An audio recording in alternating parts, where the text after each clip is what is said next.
May bisita sa Sugbo si Presidente Ferdinand Bongbong Marcos Jr. karong adlaw aron ilusad ang 20 peso program o ang tag 20 pesos matag kilong bugas sa kagamhanan. Lakip ang mga riyon 6, 7 ug 8 sa pilot areas sa maong programa. Atong sayran sa live report ni Alan Domingo. Alan?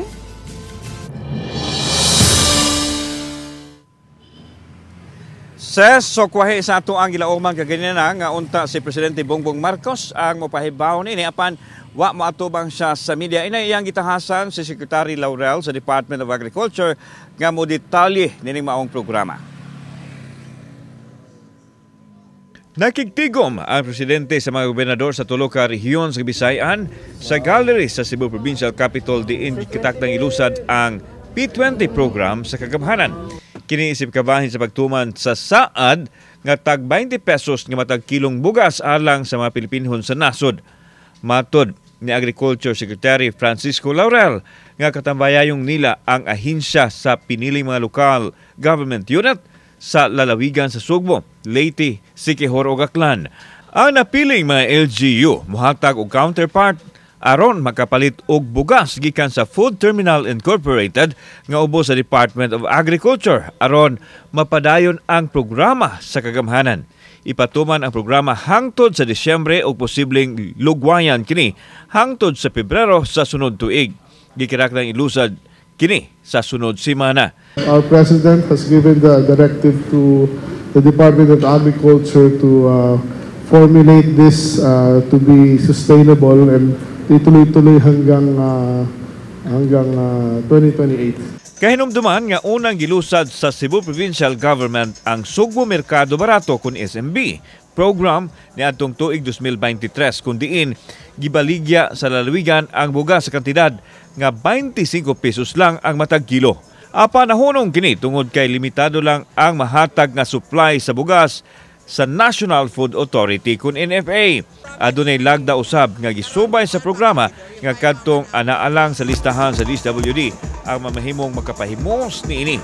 Susama usab ang template niini sa P20 program sa nasudnong kagamhanan. It would be good that all of us can do it as soon as possible because I believe that the people are really waiting for the opportunity to purchase rice at 20 pesos. Yeah. And it's always good when a promise is fulfilled. Samtang mapasalamato na upat ka mga gobernador sa Kabisayan sa programa. The President gave us an avenue where we can get cheaper rice.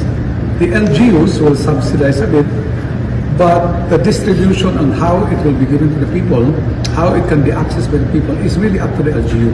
This is the time na ma-deliver talaga yung promise ni President that people can buy 20 peso kilo of rice. I think it's a good advocacy and it's a good program for the President. Apan adunay mga pagduda ug panghinaot ang pipila ka mga konsumidor nga matuman ang dugay ng gisaad nga tag 20 pesos nga kilo sa bugas.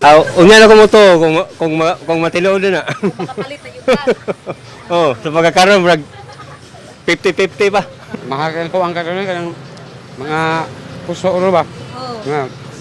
Gaban mo kanang gamay. Ya, ang mo to kung na magapalit ng 20. Basin pa, mo ko. Kasi mo batiyon ang kumatinood naman. Lipay tawing, kuan na atong bugas mo, punhod na. Dili na.